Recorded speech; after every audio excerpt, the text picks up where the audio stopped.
Hey guys, my name is Haley, and today I'm going to be filming my December wrap up, which is fingers crossed going up right after the new year, before all of my end of the year content videos, like favorites and all of that. So we'll see if I get that accomplished. Let me know if I actually did in the comments down below if you happen to know what day it is, because we're that time between Christmas and New Year's that I have no clue what day it is, let alone the date. So yep, we're gonna jump right into my wrap up and everything I read in the month of December, which is way more than I read in November.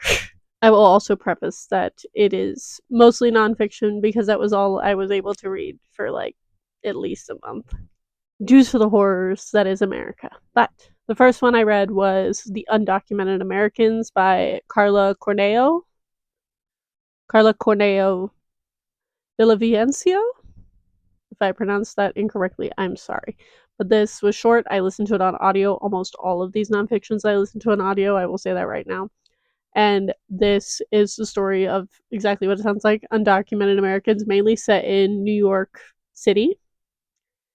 And it is literally just vignettes and stories of people who are undocumented and how some of them have tried to go through the legal process. And I want to shove this book at everyone who claims that immigrants are an issue in our country, namely the Trumpers. I wish I could force so many people to read this book. And the nonfictions I did technically rate for my own benefit of remembering which ones I got more out of, but I'm not really rating them because it's other people's stories. On that note, the next book I read was Educated. I remember when this book came out and it took the world by storm, and people were like, "How does that happen?" Clearly, people who had never been in cults. And this is a girl who I believe her family used to be Mormon before her dad in particular pulled them from the church and made them their own little cult compound thing out in the mountains. And this is the story of a girl who never went to school and how she ended up getting degrees after she escaped her little family cult. So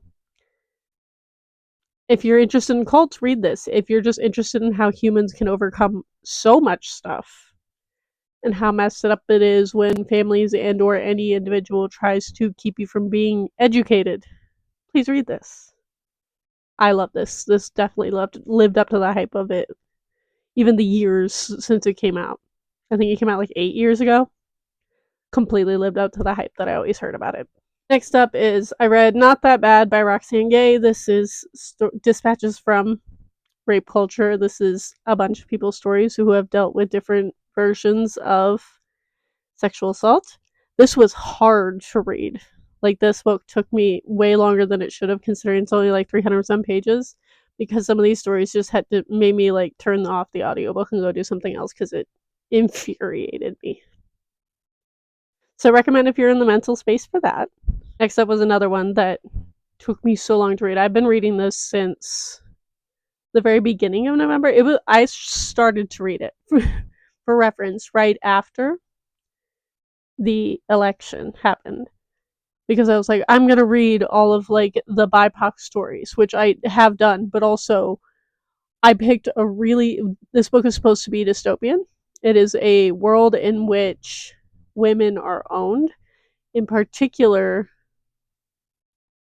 Black and brown women, and it's supposed to be a dystopian, and it does not feel dystopian at all anymore, and that scared the shit out of me. So I give this 5 stars. It's going to be on my favorite books of the year. It is one of the hardest things I have read in years.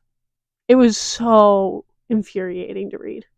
It's about this girl who's married to a very high up official in this dystopian society where women are owned, and her grappling with the idea that she thinks she's in love with him, but also cannot permit the things that he does. And I feel like everybody who is interested in trad wives and thinks they want to be a trad wife should read this. But also, please triggers. If any of those things are too much for you after the election, I completely understand. It was too much for me, and it took me a month and a half to finish it. So, next up, I listened to the audiobook of Black Fatigue: How Racism Erodes the Spirit, Mind, Body, and Spirit by Mary Frances Winters. This was very informative. I've mainly been delving into Black culture and things that I did not know and I was uninformed on. So that is what I've been doing with my current way of dealing with my whiteness and my privilege that I have by understanding other people's stories more, which I have lacked in with not having read a whole lot of nonfiction in particular in the last couple of years. So this one was very interesting. Highly recommend.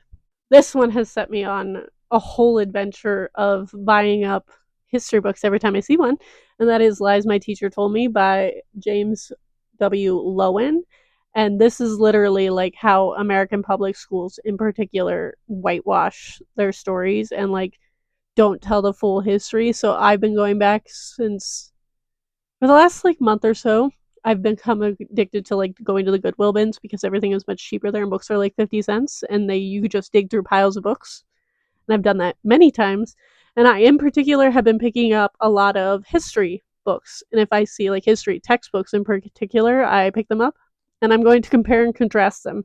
Is my plan for next year because a lot of them have already been doctored. I feel like since like 2016 it's been getting worse and worse and worse and worse depending on where you live. Like the South in particular is really bad about it. I knew someone in the South who was working with fifth graders who didn't know what the Holocaust was because they had never been taught about it.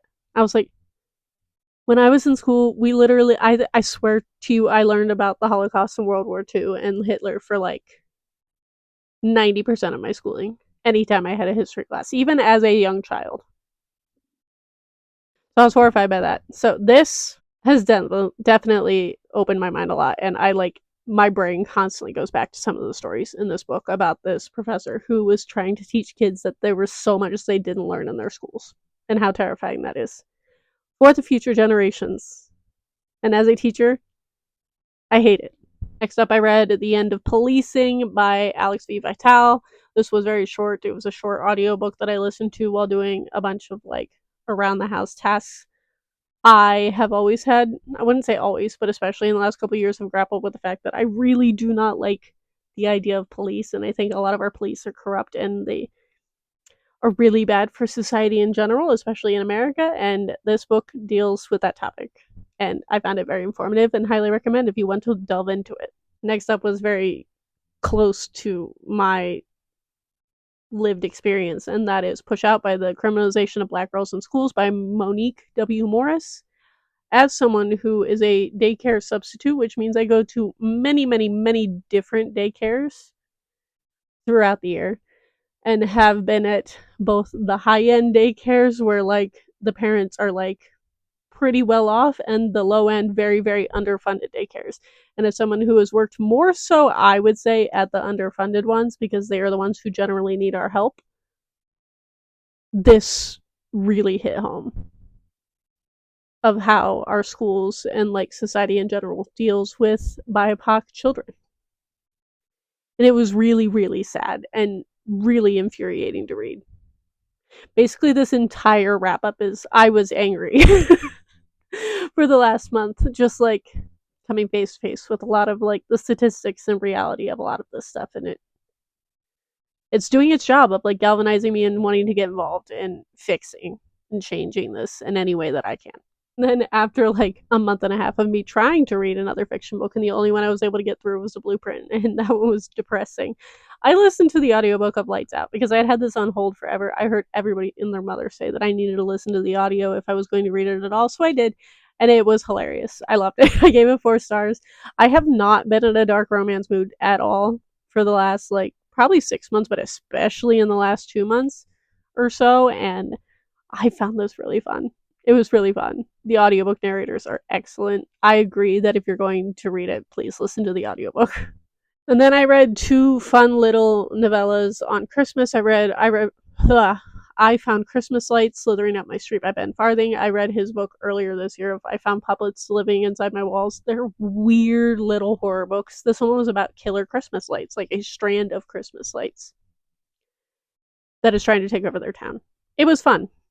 I'm not gonna lie, I like his weird, quirky little concepts. And then I read Cruel Winter with You by Ali Hazelwood. This was fine. It was Friends to Lovers, and it made me like Friends to Lovers. Normally with Friends to Lovers, I'm like, no thank you. I'm not a fan of that trope. That is not a trope I can relate to at all. Don't like it. But this one, in true Ali Hazelwood fashion, made me like it. I've read almost all of her books this year, so I figured I would read her little Christmas novella, and I enjoyed it. I gave it 4 stars. I don't know if I said I gave the Ben Farthing 4 stars as well.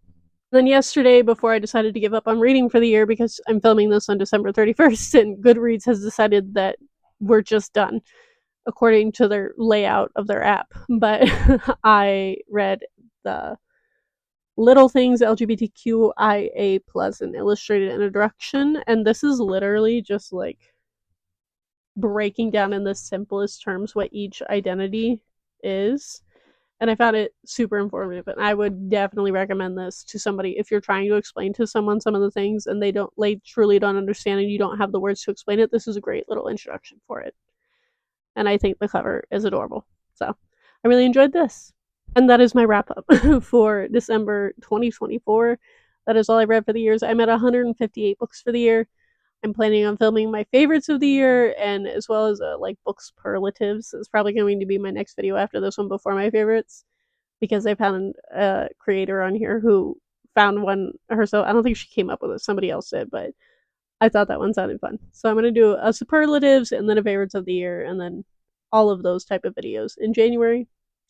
I hope you all enjoyed this. Let me know what your favorite book of the month was down below in the comments. Thank you all for watching, and I will see all of you guys next time.